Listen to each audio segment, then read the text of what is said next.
Bonjour, bienvenue sur Delta TV dans votre journal de la culture. Au sommaire de ce vendredi 7 mai 2014, de la musique samedi dernier à Gravelines avec la soirée guitare. Cisco Aircraft et Charlie Faber Influence se sont produits à cette occasion à la Seine-Vauban. Quant à Jacques Ivard, il chantait ce même jour pour son ami Jean Rouland lors de l'après-midi hommage organisé par le musée de l'Estampe. Puis nous reviendrons sur le nouveau livre de Michel Drucker qui a fait le déplacement Furet du Nord à Dunkerque.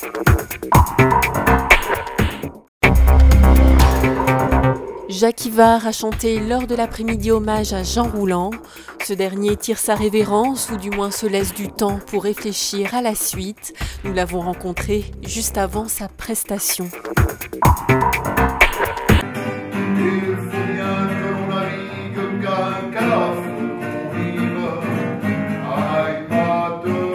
C'est peut-être l'une des dernières fois qu'on le verra chanter. Jacques Ivard a tenu à témoigner sa profonde amitié à Jean Rouland, le temps d'un hommage en couplet et en refrain. C'est au sud du Portugal que l'artiste a élu domicile en janvier. Après un 30e album, il a décidé de prendre une année sabbatique pour se laisser le temps de la réflexion. Là-bas, je pêche. Je pêche au bord de mer, et puis j'ai un copain qui a un bateau aussi. Et donc, nous pêchons. Depuis plus de 50 ans, Jacques Ivard écrit, compose et chante. Même si son thème de prédilection reste la mer, l'artiste a mis des textes en musique de poètes classiques et contemporains.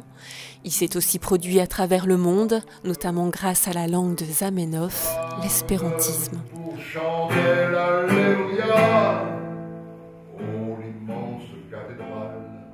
Ça m'a là aussi ouvert beaucoup d'horizons. Je suis devenu espérantiste en étant citoyen du monde. Et je me suis intéressé à l'espéranto. J'ai voulu mettre une chanson en espéranto dans mon album Bonjour la paix. Et puis après, j'y ai pris goût. J'ai appris l'espéranto. J'ai fait des albums en espéranto. Et j'ai voyagé grâce à l'espéranto. Ce sont d'ailleurs tous ces voyages qui le mèneront à de belles rencontres, de John Williams à Georges Brassens. J'ai rencontré beaucoup de monde. Ma plus belle rencontre reste, professionnelle du moins, reste celle de Brassens, que je raconte Quand j'étais sur scène, je racontais mes souvenirs dans un spectacle qui s'appelait Mon Brassens à moi, c'est toi. Un artiste qui a côtoyé les plus grands tout en restant proche du peuple. Le Dunkerquois est aussi à l'origine de la bande de la Citadelle.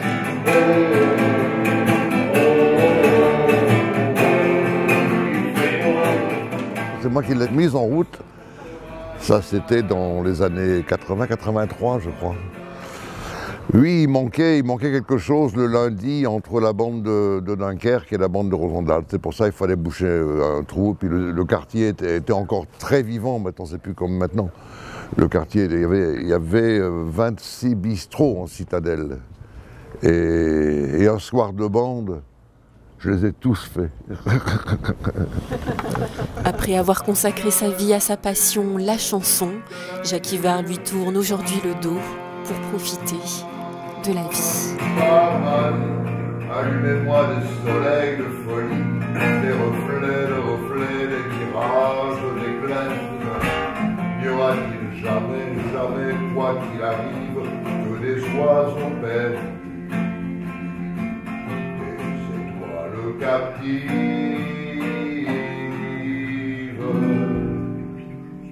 qui remonte au long.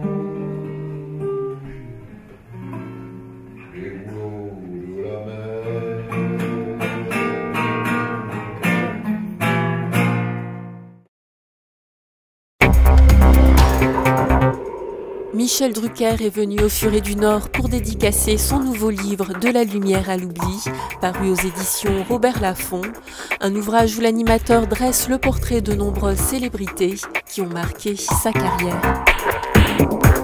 Depuis près de 50 ans, Michel Drucker côtoie les stars de cinéma, les sportifs, les hommes de pouvoir et tous les grands noms de la chanson. Des rencontres riches de souvenirs qu'il raconte dans son second ouvrage intitulé « De la lumière à l'oubli ». un livre qui dévoile les coulisses de ceux qui ont été sous le feu des projecteurs avant parfois de retourner dans l'ombre.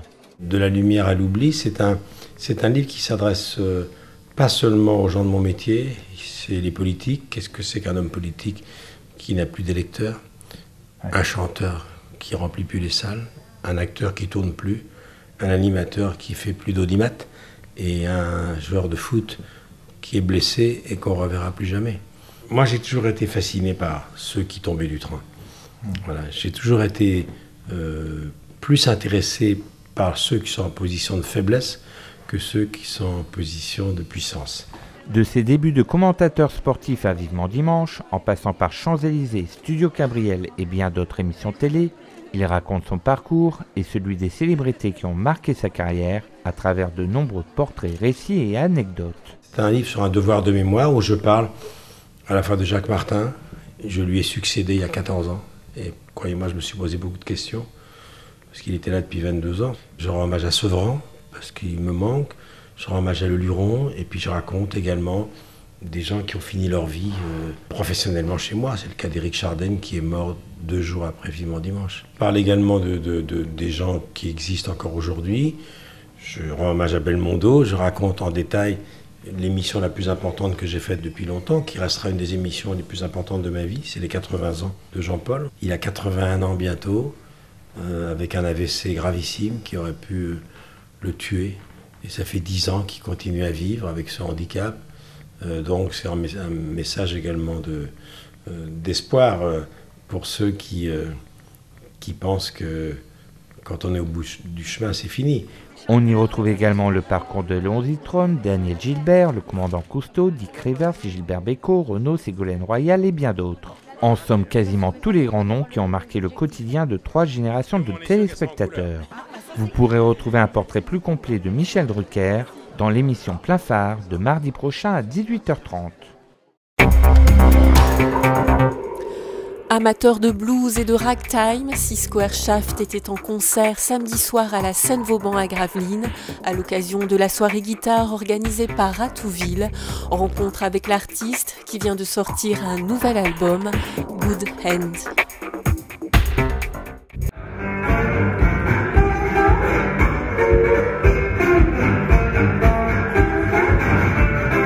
Seul sur scène avec sa guitare, Six Square Shaft défend son répertoire, le blues, un style musical qu'il a découvert lors de son adolescence, passée à Boulogne-sur-Mer.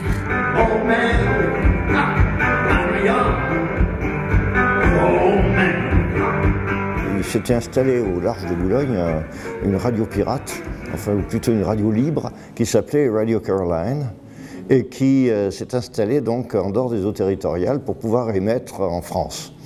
Et sur cette radio, on entendait du rock and roll, du vieux rock and roll, Elvis Presley, etc. Mais on entendait aussi de la country music et du blues. Et alors, ça a été une révélation.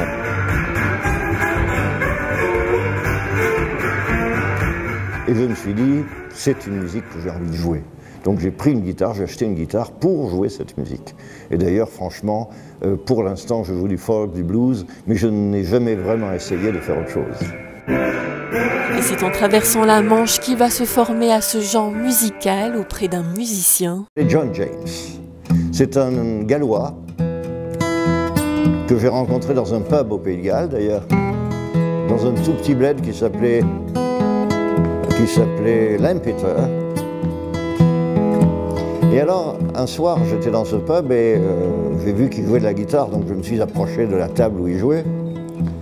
Je lui ai emprunté sa guitare, j'ai joué, il m'a dit « Si tu veux jouer du blues, il faut que tu apprennes le finger picking, c'est-à-dire le style où on joue avec des basses constantes et on fait une mélodie en même temps. »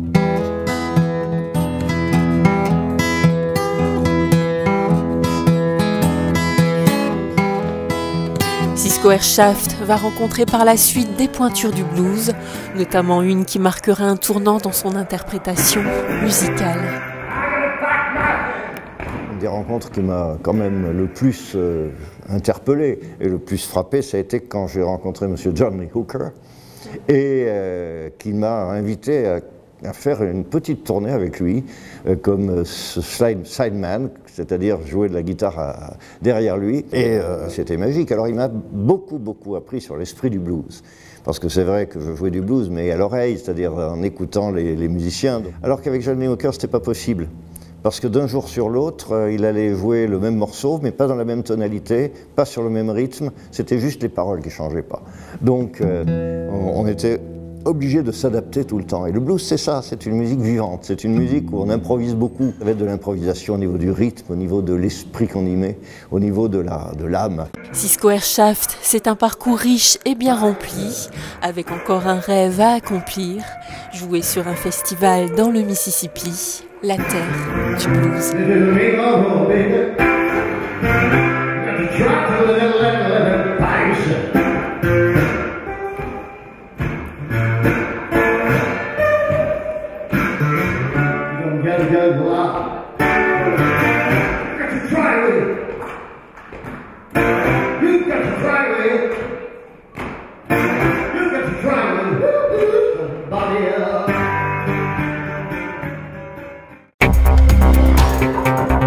Et on termine ce journal avec la grande soirée guitare d'Atouville et Charlie Faber Influence, un grand moment de musique.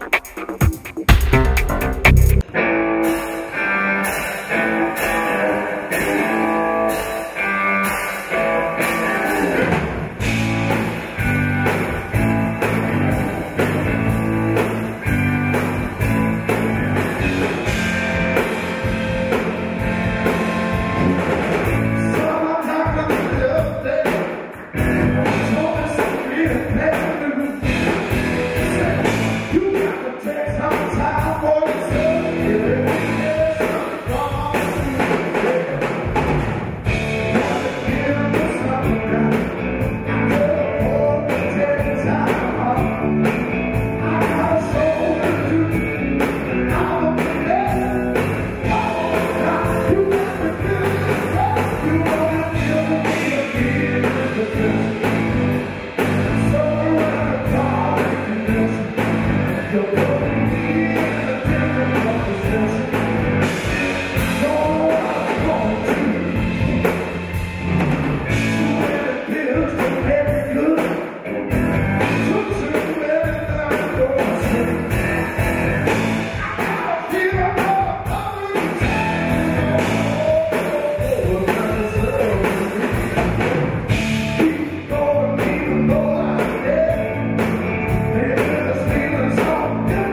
c'est la fin de ce journal. Merci de l'avoir suivi. Rendez-vous vendredi pour votre journal d'information locale. Passez un agréable moment sur Delta TV.